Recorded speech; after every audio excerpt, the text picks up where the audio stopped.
Hello and welcome back. It is Monday, it is Math Monday, and that means we are going to do some math. But first, before I jump right into the fourth grade arithmetic, as per usual, I kind of want to talk a little bit about something off topic, and something that's been on my mind a lot lately, especially now as I begin to see a lot of schools starting to open up for in-person classes again.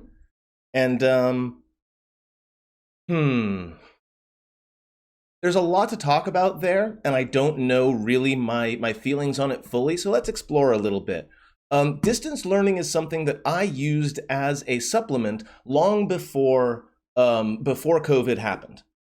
I was already making videos, not quite to the level that I am now, but I was already making videos for my students. I was already assigning problems via Kahoot and other sort of technology-based things that students could interact with at a distance. And I was always very open to students having email conversations with me or even text conversations with me in order to try to figure out any problems they were having. So for me, distance learning has always been sort of something that I utilized in the background. Over the last year, we've seen distance learning being used necessarily. Ooh, one moment.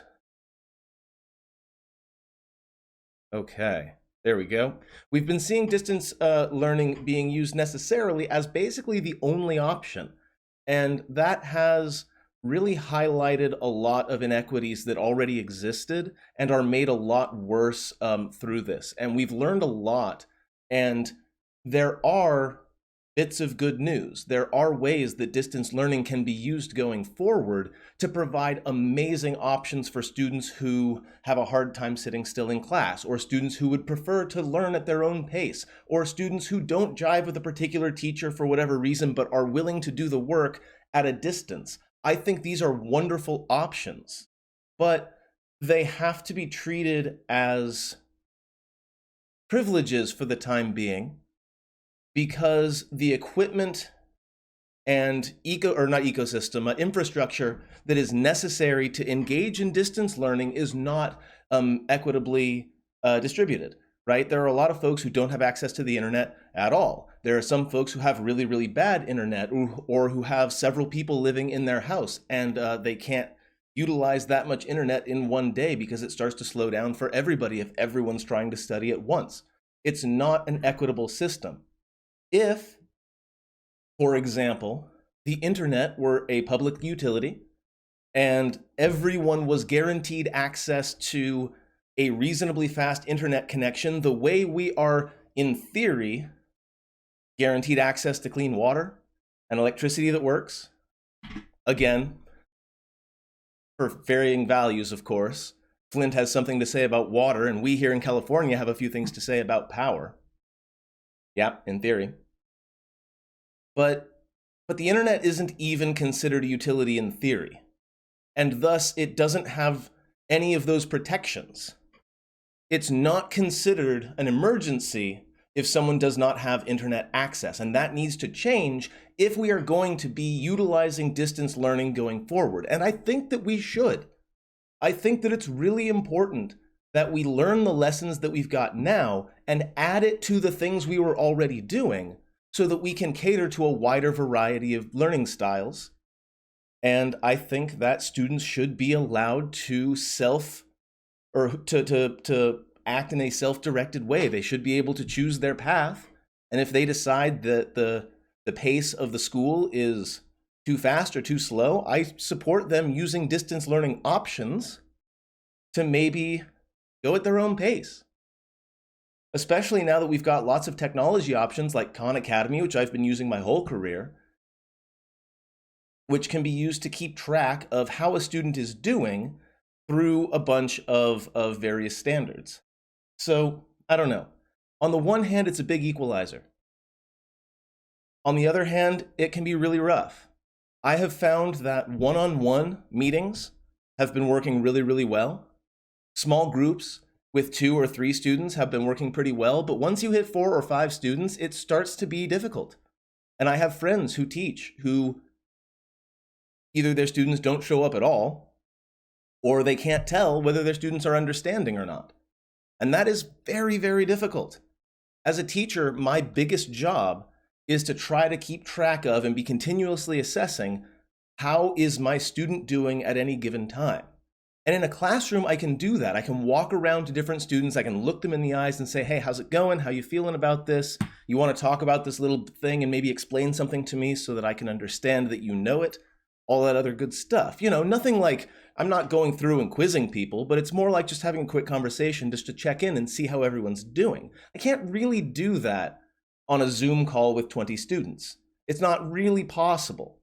Especially since not all students have good internet access. I've been having difficulties with some students where their video has to be turned off just to conserve bandwidth. And even then, a lot of the time, the voice gets cut out a lot because internet usage. That's just the way it goes. And again, it's a matter of equity. Good use of distance learning would involve mentoring in one-on-one or small group capacity, especially with students who are struggling to understand. I think that a school having a system wherein upper class students can either volunteer or maybe have some sort of internship or paid thing where they are able to make themselves available on Zoom for groups of 1 to 4 freshmen, sophomores who are struggling. I think that could be a way to make education more equitable. But it requires access. I have lots of ideas. There are ways that we could track progress that don't necessarily involve the big test and the A through F grade, which I despise so much. There are options out there when we mix what we've learned about distance learning with the up close and personal nature that a lot of teaching is. When it comes right down to it, the biggest clue I have as to whether my student is learning and understanding is their face, which is why one-on-one works really well for me, especially if the student's able to have their camera on. I can check in visually and see, are they understanding? Are their brows furrowed? Do they look confident? Gives me a clue as to what questions I should be asking. And missing that is making a lot of teachers really stressed out. And I get it. And I haven't been teaching full classrooms at a distance since last school year, and it was rough. I had very few students show up at all. Anyway, long story short, distance learning. We've still got a lot to learn about this, but we need to not assume that everything's going to go back to the way it was ever. Because just like in the professional world, where they're learning that you don't have to go to the office 5 days a week in order to be productive, it turns out there are alternate ways that you can access public education that don't involve being forced into the same regiment of classes as everybody, but also don't involve simple homeschooling and no social interaction whatsoever. We've got options.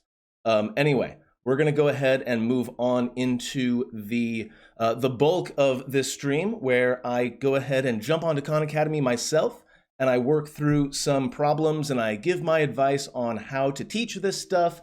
If you are trying to relearn it, maybe you have a student, or maybe maybe you have a kid that's learning this stuff, or maybe you just want to know how the kids are learning math these days. And if that's something you're interested in, then you are in the right place. We are at 4th grade. Let's go ahead and jump right in.